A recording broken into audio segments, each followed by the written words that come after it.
Hola oyentes de Radio Sefarad, un gusto volver a encontrarnos con Pablo Dresik para seguir poblando de libros de filosofía judía nuestro anaquel. ¿Qué tal, Pablo?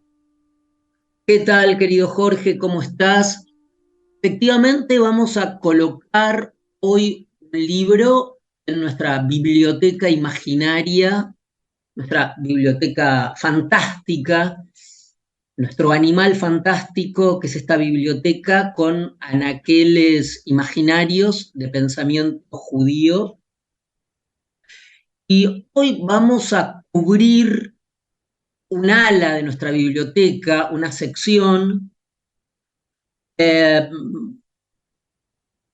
en sí misma, aun siendo inevitable en una biblioteca imaginaria de libros de pensamiento judío, es un área que en sí misma o puede estar sometida a un juicio de interrogación sobre su propiedad, sobre su pertinencia en el pensamiento judío o para ser contemplada en una biblioteca de pensamiento judío, cuál es una sección dedicada al antisemitismo, al llamado antisemitismo. Que ya el propio título de esta sección de la biblioteca, donde vamos a colocar este libro, es óbice de impugnación, para algunos es judiofobia, otros antisemitismo, sería más correcto hablar de judiofobia, de antisemitismo, distinguir entre un antisemitismo moderno, biológico, de un antisemitismo religioso o de un judaísmo religioso. Bueno, ahí ya en la propia titulación de la sección hay incita una polémica. El libro que vamos a colocar en esta sección lleva el nombre de Un rumor sobre los judíos. Su autor es un investigador de las ideas, un scholar, un académico norteamericano, el profesor Stefan Bronner, profesor de ciencias políticas, literatura comparada y estudios alemanes en la Universidad de Rutgers, en New Jersey. Y el libro que vamos a colocar, como dije recién, se llama Un rumor sobre los judíos. Lleva como subtítulo Antisemitismo, conspiración y los protocolos de los sabios de Sion. El libro en inglés fue publicado por St. Martin Press en el año 2000 y la edición española, ¿no? Es del 2009. Está editada por una editorial que viene dando a conocer títulos muy interesantes, con un catálogo muy cuidado. Es una editorial de Pamplona, española de Pamplona, llamada La Etoli, editorial La Etoli. El libro se inscribe en una extendida tradición dentro de estudios del ámbito del pensamiento judío, abocados a estudiar el fenómeno del antisemitismo, para no entrar en polémicas terminológicas. En general, esos estudios han tenido, digamos, han tenido una calidad variable, correspondiente a si su manera de enfocar el antisemitismo son explicaciones más simples o más complejas, o más maniqueas o menos maniqueas, o más autoindulgentes o menos autoindulgentes. Generalmente la explicación dominante del antisemitismo en este repertorio bibliográfico ha tenido grandes momentos, por ejemplo, de León Poliakov, que muchos de nuestros oyentes conocerán sus libros sobre la causalidad diabólica, es decir, eh, identificar al antisemitismo como un dispositivo eh, incluye formas discursivas, imaginarios visuales, producción literaria de mayor o de menor calidad incluso, ¿no? Podemos pensar en obras de gran calidad literaria, como es Rapin, como Céline, libros y panfletos, ¿no?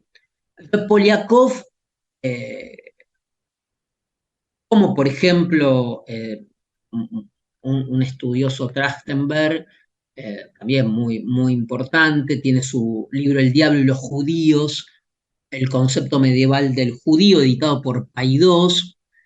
Entonces, tanto León Poliakov con la causalidad diabólica, como Trachtenberg, Yoshua, con El diablo y los judíos, editado por Paidós hace muchos años, en la década del 60, no sé si se reeditó, supongo que no, son en estos estudios del antisemitismo.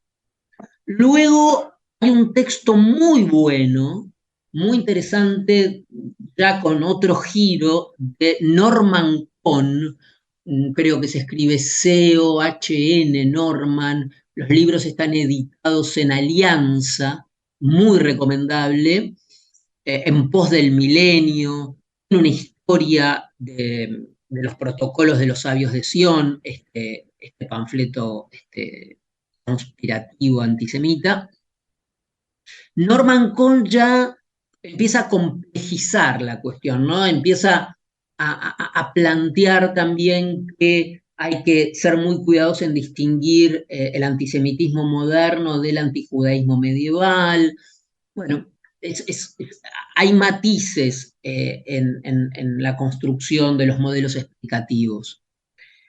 Ahora, el libro de Stefan Bronner porta justamente a partir de un análisis histórico del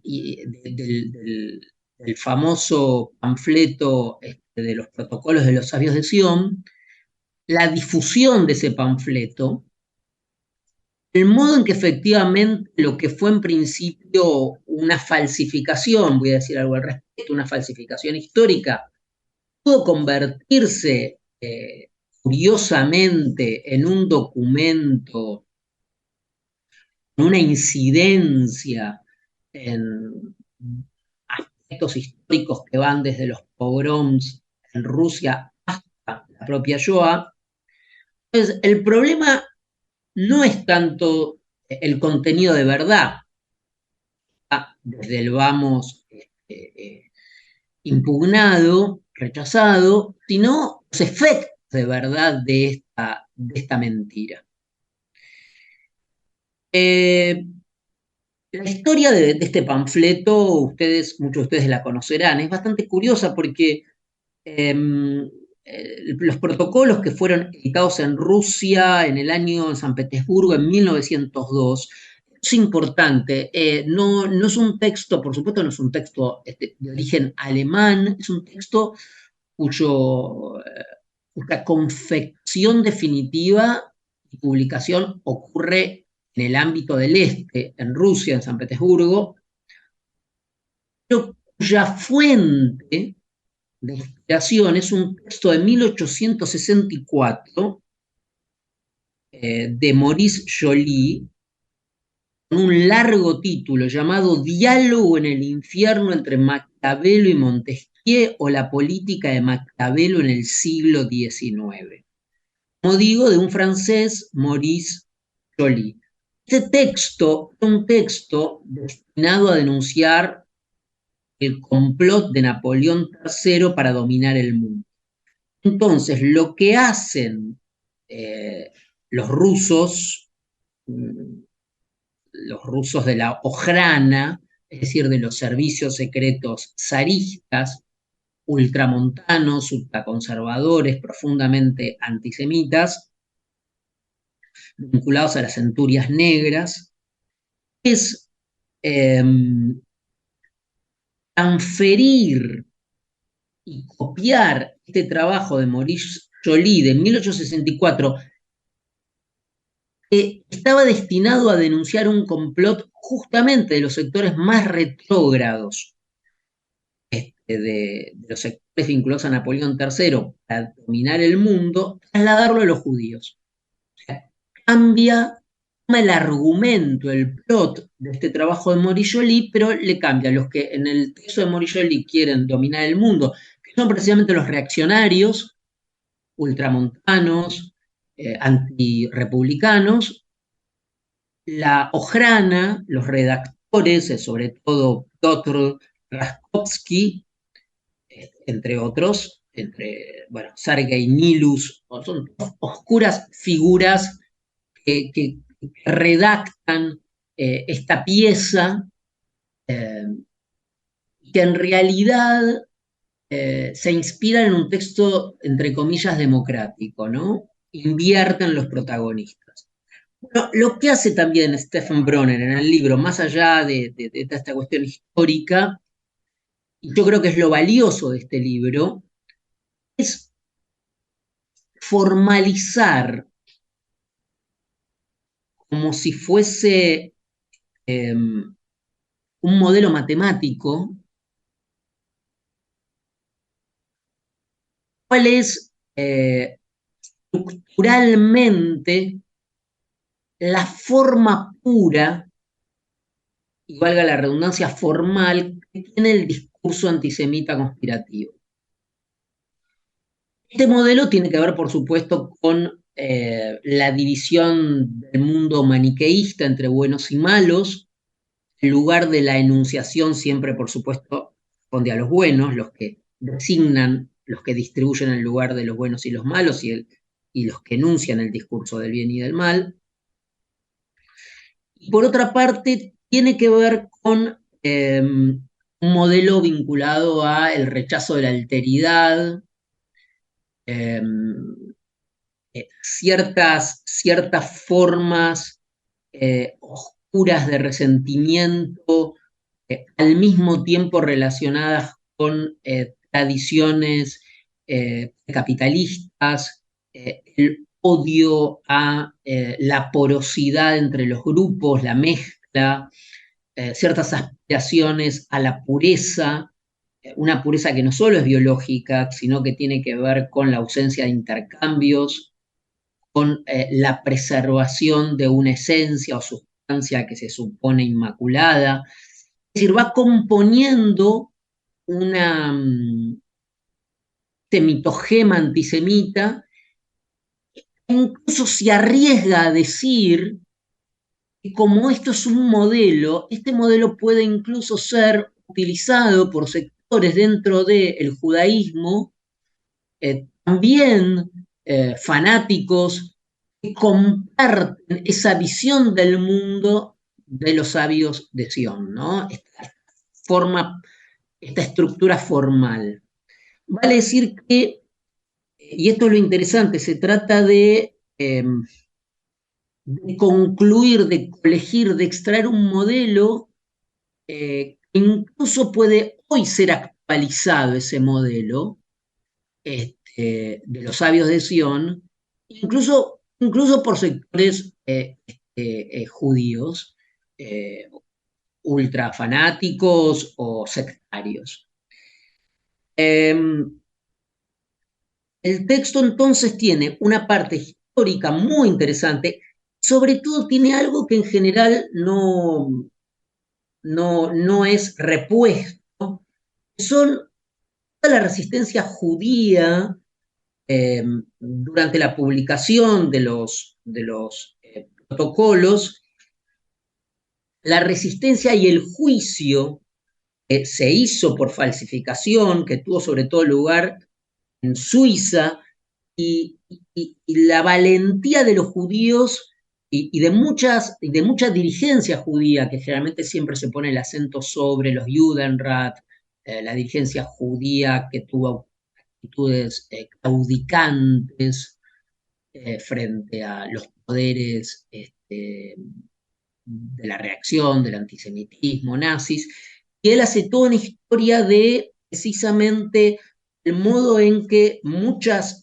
dirigentes e intelectuales, rabinos jueces llevaron a juicio, en Suiza, sobre todo fue en Suiza durante la década del 30, este panfleto, este brulote, esta falsificación. De modo que yo lo recomiendo entonces porque me parece que en un área de los estudios antisemitas, donde no siempre los textos son de gran calidad, donde el enfoque a veces es un poco autoindulgente con nosotros mismos, este libro me parece que pone una diferencia y que abre el camino a seguir pensando hoy, en medio de las crisis que vivimos y de la guerra, donde siempre el comodín, el camaleón, la figura del judío, es una figura fácil para ser tomada como recurso e inventar un enemigo, que por supuesto nunca es el enemigo, nunca ni no es el capitalista real, ni son los poderes fácticos reales, sino que es una mitología y un chivo expiatorio fácil. Pues muchas gracias, Pablo Dresig, por habernos acercado a este nuevo disco, perdón. Muchas gracias, Pablo Dresig, por habernos acercado a este nuevo libro de filosofía judía de este anaquel que seguimos poblando semana a semana. Hasta la próxima. Hasta la próxima, querido Jorge.